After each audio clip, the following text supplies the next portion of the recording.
Berikutnya, halaman 6. Nah, ini. John Marshall melakukan judicial review. Oke, ini sudah langsung ke halaman 7. Itu. Nah, dari MA ke MK sekarang. Saudara, jadi semula judicial review itu dilakukan oleh Mahkamah Agung, bukan oleh Mahkamah Konstitusi.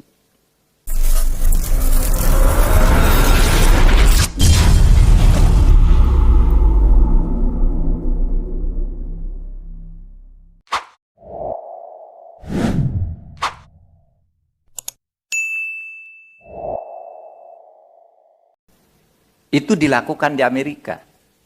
Dan itu di Amerika berlaku sampai sekarang, bisa. Nah, belum ada MK semula. Baru tanggal 1 Oktober, 118 tahun kemudian, 118 tahun, 1 Oktober, di Australia, dibentuk konstitusi yang disusun oleh Hans Kelsen, yang di situ dikatakan, selain Mahkamah Agung harus ada Mahkamah Konstitusi. Disitulah pertama kali di dunia ada selain Mahkamah Agung dibentuk Mahkamah Konstitusi yang kedudukannya sejajar. Bahkan menurut Hans Kelsen, Mahkamah Konstitusi itu ya bisa berfungsi sebagai lembaga legislatif juga. Apa bedanya? Kalau parlemen, yaitu DPR, itu lembaga legislatif sebagai pembuat, disebut positive legislator. Kalau Mahkamah Agung itu yang membatalkan itu negative legislator. Kedudukannya sama, yang membuat sama yang membatalkan ini kedudukan keputusannya itu sama. Kalau DPR membuat peraturan parliamentary threshold 4%, dulu 2%. Parliamentary threshold 4%. Lalu kata dan itu berlaku dari pusat sampai ke daerah. Dibatalkan oleh Mahkamah Konstitusi. Itu di tingkat pusat aja. Daerah tidak ada thresholdnya. Berapapun anggota di partai itu dapat 1 kursi juga boleh masuk. Tapi di pusat kalau tidak sampai 4% tidak masuk. Maka ketika Mahkamah Konstitusi memutuskan hanya berlaku di pusat, tidak berlaku di daerah, putusan Mahkamah Konstitusi itu mengikat sebagai negative legislator. Ini menegasikan tapi berlaku sebagai undang-undang langsung seperti undang-undang. Langsung batal undang-undangnya. Sama DPR kalau membuat langsung berlaku undang-undangnya. Ini langsung tidak berlaku undang-undangnya.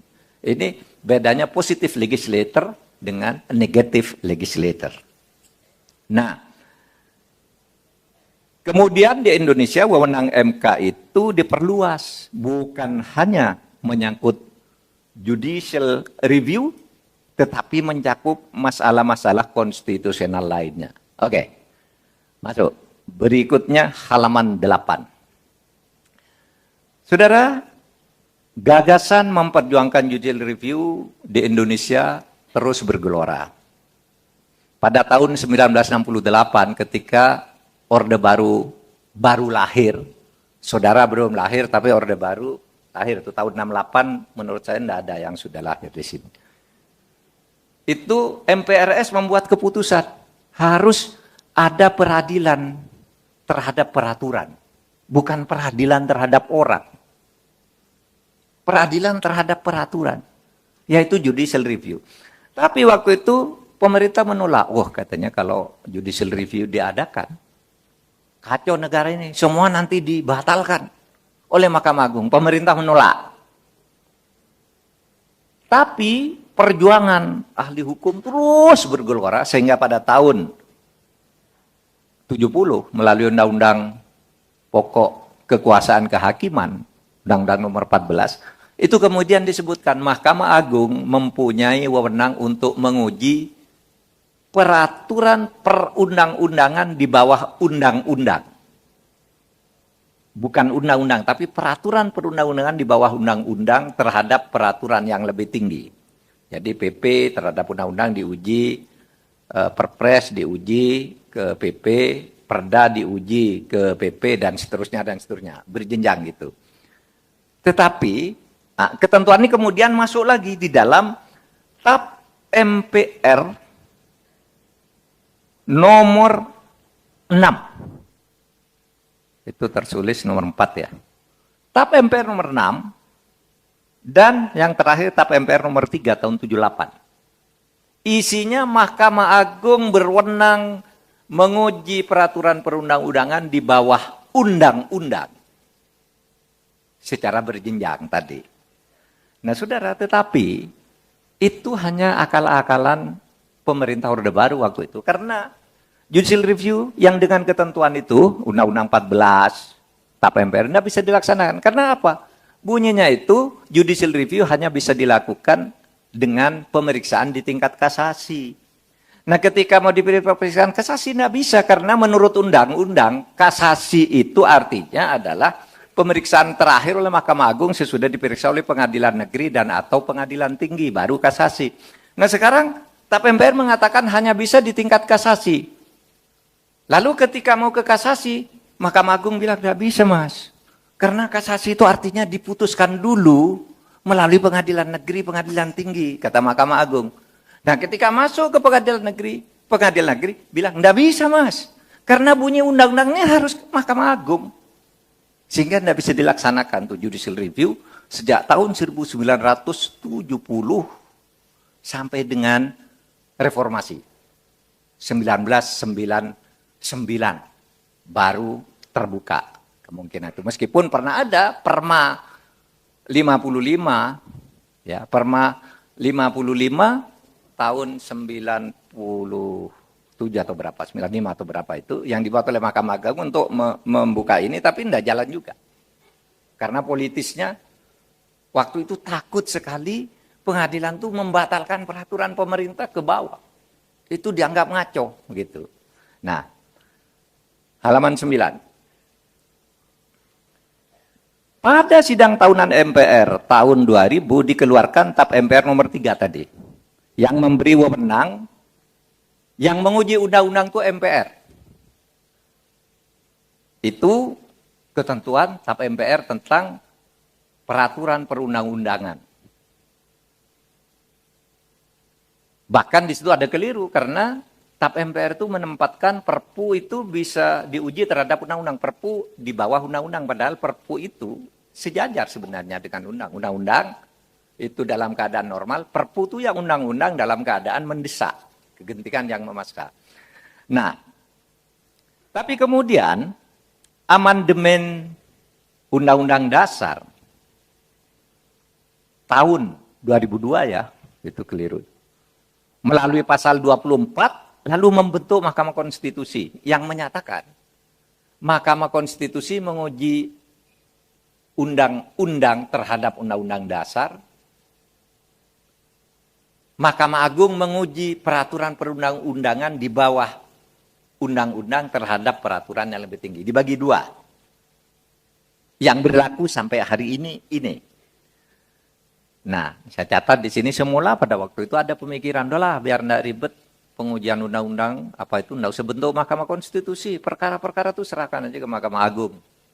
Mahkamah Agung pada waktu itu, saudara, Mahkamah Agung sedang mendapat serangan dunia peradilan. Banyak korupsi, banyak mafia, sehingga pada waktu ada istilah mafia peradilan.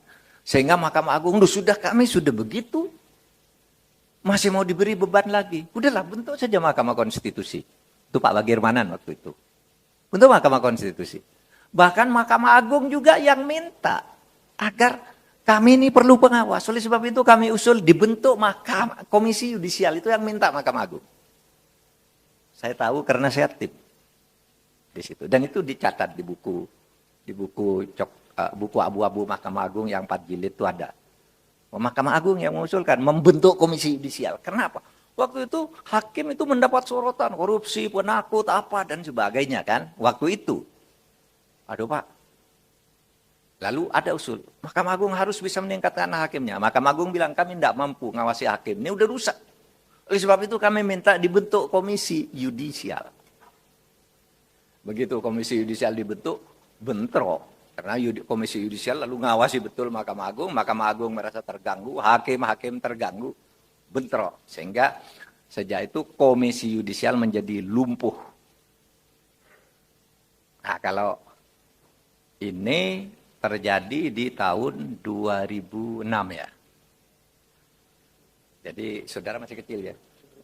2006 loh, Bapak sudah hakim. Saya anggota DPR.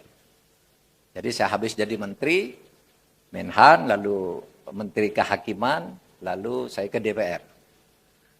Nah, ke DPR itulah terjadi peristiwa perang antara Mahkamah Agung dan Komisi Yudisial. Karena kemudian wewenang-wewenangnya oleh Mahkamah Agung diuji ke MK untuk dipotong semuanya. Potong.